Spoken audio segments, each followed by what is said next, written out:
Assalamualaikum and good day everyone. I am Shahira M. Tampi, BSN2, student of Ma'am Alisa Asrapa S. Baruhong from the subject GEC 103, section FF2. Now I will be the reporter for this topic, which is about the global responses, which is from the chapter 9.2. Now, global responses.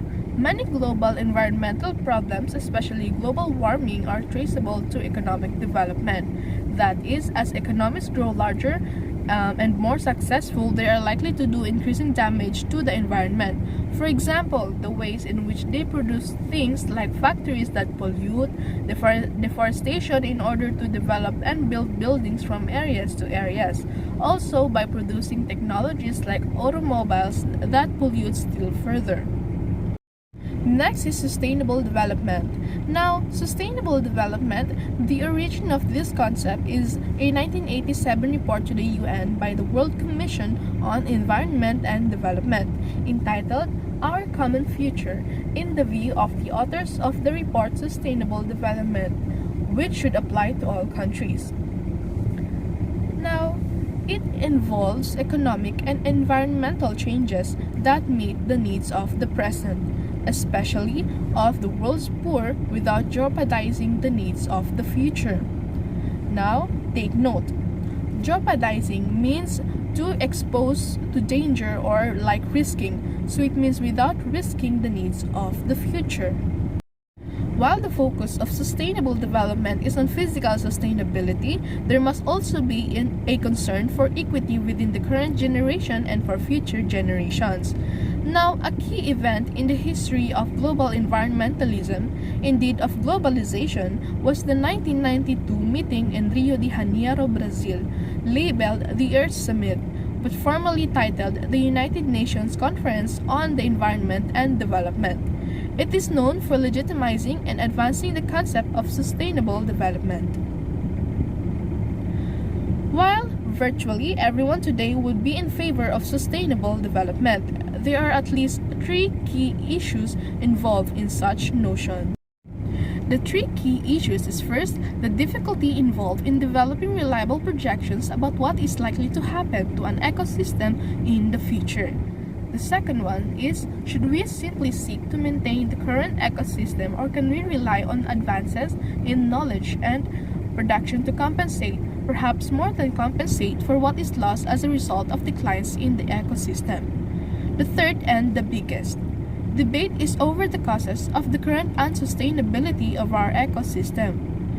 Now, the main difference is between those who argue that the main cause is the population growth and those who contend that it is high levels of production and consumption in developed countries as well as China and India.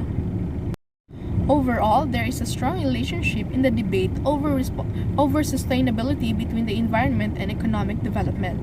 The issue, of course, is whether economic development is possible without causing substantial, if not overwhelming, damage to the environment. Now, there are types of dimensions to the relationship between globalization and sustainability. First is the economic dimension. The issue of whether economic development irretrievably destroys the environment, or whether the economic development comes the desire and ability to better control the factors that are adversely affecting the environment.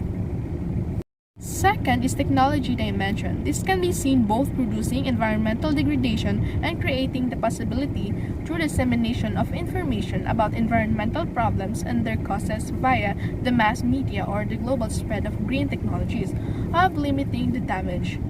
Third one is awareness dimension. The global media have led to greater awareness of environmental problems and their causes, or whether consumerism, also pushed by the global media, increases people's blindness to these issues.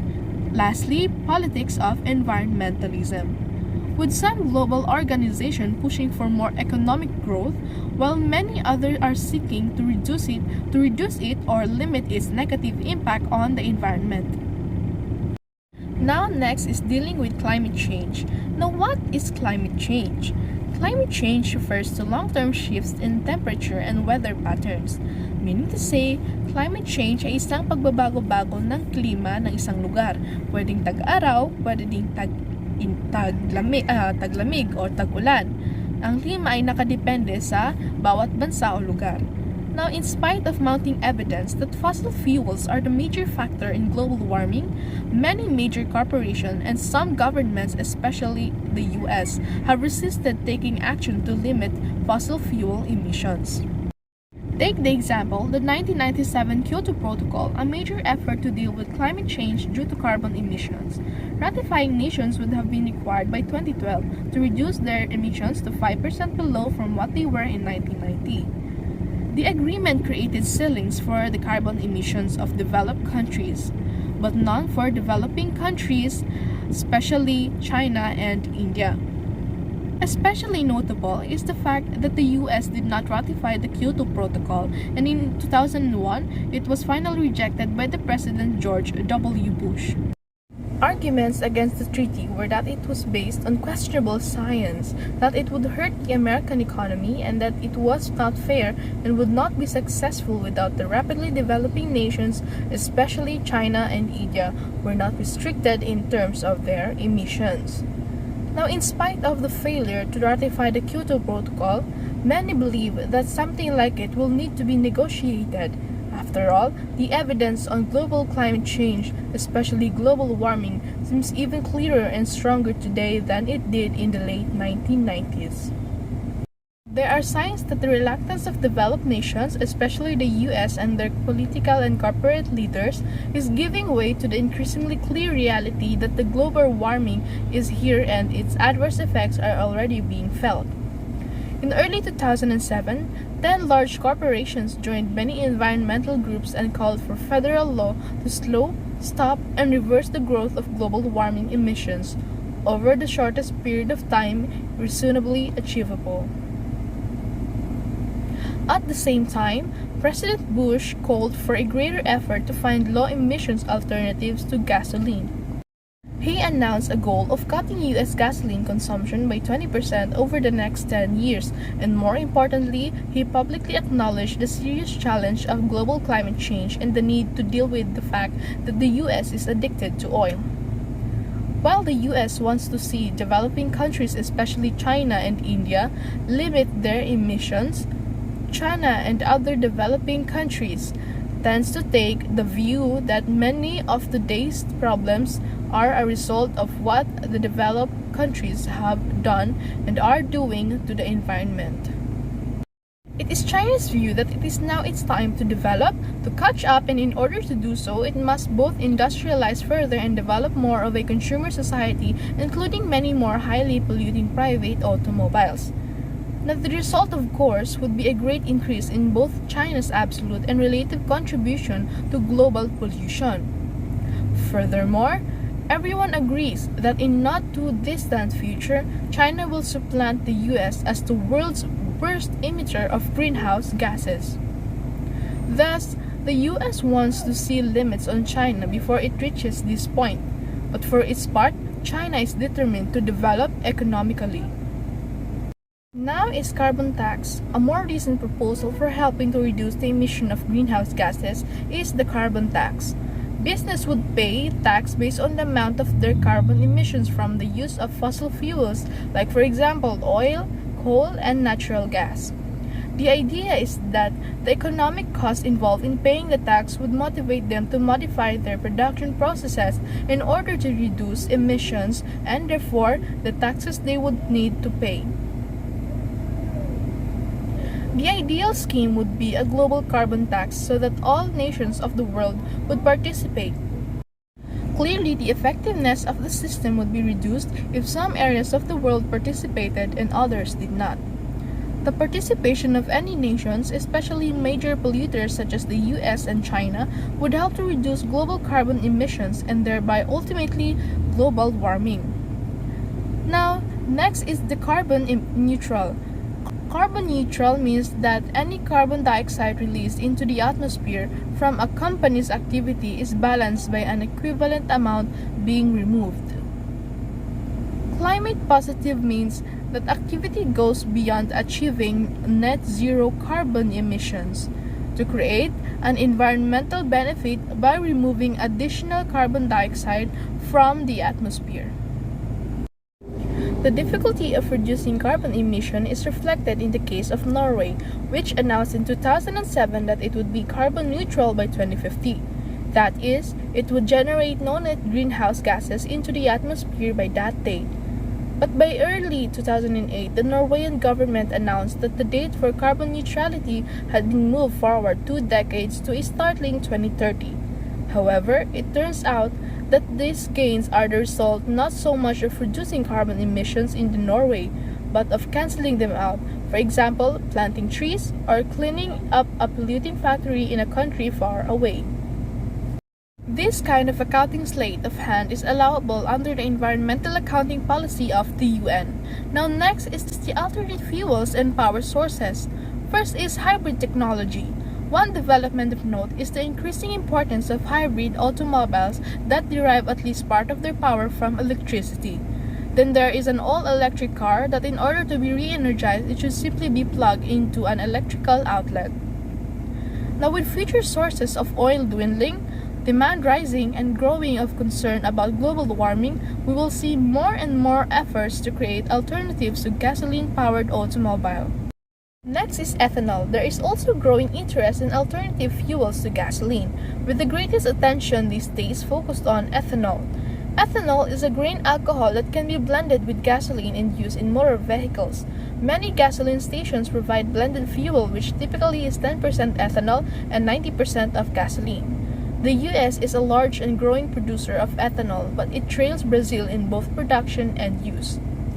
The major current source of ethanol is corn, but it can be made from other agricultural products, like cellulosic sources such as switchgrass or wood chips. However, concern has surfaced recently that biofuels such as ethanol may exacerbate the problem of greenhouse gas emissions rather than to reduce them. Other problems associated with ethanol are becoming increasingly clear. For example, as more land is devoted to the crops needed to produce it, less is devoted to growing food.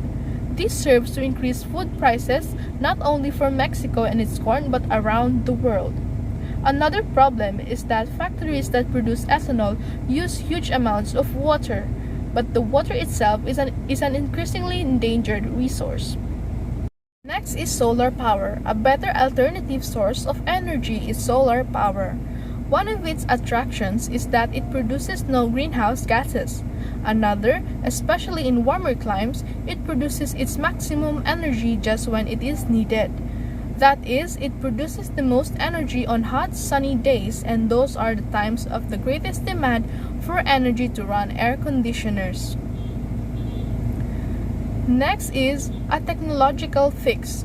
There is a long-standing attraction to finding a technological solutions to all social problems. To many, finding new technologies seems far easier and less painful than the much harder task of getting large numbers of people to change long-standing behaviors. The people tend to be loath to change their consumption patterns and thus prefer the hope of technological fixes to the ecological problems they play a large role in causing. Furthermore, many industries have a vested interest in people continuing to consume at high levels. A major cause of global warming is the ever-increasing burning of fossil fuels. But the innumerable industries and people are wedded to it, and many people in other parts of the world dearly like to do more of it. This is especially the case with the use of gasoline in automobiles in highly developed countries. The increasing number of people in countries like China and India who can now afford automobiles and the large numbers in less developed countries who would dearly love to drive automobiles. The attraction of the search for a technological fix that will solve the problem caused by the burning of gasoline and more generally fossil fuels. Economic issues. All societies face the economic problem, which is the problem of how to make the best use of limited or scarce resources. The economic problem exists because, although the need and the wants of the people are endless, the resources available to satisfy the needs and wants are limited. Long-term solutions and even every short-term solutions to environmental problems in general and the problems of climate change in particular are some examples of economic issues. The kinds of advanced scientific efforts outlined above will cost huge sums just to research, let alone to implement. Even less innovative changes such as more wind turbines, solar panels, reforestation, retooling large industries, building power plants that will able to recapture carbon dioxide, and most controversially, lots more nuclear power plants involve unimaginable cost. Furthermore, these efforts need to be undertaken globally and would involve many nations without the resources to do much of anything about this problem. Even in the highly developed countries, it is not clear that people understand the cost involved in these efforts, let alone being willing to pay for them. This is especially the case in the United States, which lags behind Europe in implementing and paying for even the most rudimentary of these changes. Germany, for example, is the European leader in the use of wind and solar power, and the US lags far behind this. Next is opposing environmentalism. Anti-environmentalism is the movement that favors loose environmental regulation in favor of economic benefit and opposes strict environmental regulation aimed at preserving nature and the planet. Anti-environmentalists seek to persuade the public that environmental policy impacts society negatively. Most generally, those interested in economic development have little patience for environmentalists, especially when environmental concerns slow down or stop such development. An interesting example of this involves efforts by the World Wildlife Fund, or WWF, beginning in 2003 to create parks and reserves in Brazil in a program known as Amazon Region Protected Areas. A great concern there is the limiting of further deforestation. As discussed above, the Amazon has already been deforested to a great degree. The Amazon forest was and is important to the world for its innumerable trees that absorb enormous quantities of carbon dioxide. That capacity has declined dramatically, and instead decaying plant life in the Amazon is contributing heavily to the production of carbon dioxide and therefore to the global warming. The area of deforestation in Brazil is larger than New York, Connecticut, and New Jersey combined. The goal of the WWF is to protect not only the trees in Brazil, but also its biodiversity. However, some businessmen have reacted negatively to this for two basic reasons. First, it is seen as impeding their ability to develop the region and its natural resources, and thereby to increase their business and profits. Second, it is seen as itself a kind of colonialism and perhaps a precursor to the re-emergence of a more traditional kind of colonialism, in which foreign, especially American entrepreneurs come in to develop the area, perhaps preceded by the military. The WWF denies such interest and associations and says that it is simply seeking to protect land that the Brazilian government have failed to protect. Lastly is the chapter summary. This chapter examines the detrimental impact of negative global flows on the environment. The most developed countries are disproportionately responsible for the current environmental problems. Neoliberals and environmentalists debate the impact of free trade on the environment. Environmentalists argue that environmental issues should be given priority over economic issues. The relationship between environmental damage and societal collapse is examined in this chapter. It is argued that, unlike in the past, global interconnectedness ensures that the damage to nature will not be confined to isolated geographical areas. A major environmental problem is the destruction of natural habitats, particularly through deforestation. Industrial fishing has contributed to a significant destruction of marine life and ecosystems. Degradation of the environment has elicited significant global responses. The relationship between globalization and sustainability is multidimensional. It involves economic, political, and technological aspects. Various efforts are underway to deal with climate change. Previous experience in dealing with environmental issues indicates that a global view of the problem is required. A focus on specific regions, such as Europe, overlooks impacts in other regions. Instead of dealing with the causes of global warming, there is some interest in technological fixes such as geoengineering. So that's all for this topic. I am Shahira M. Tampi, and thanks for watching.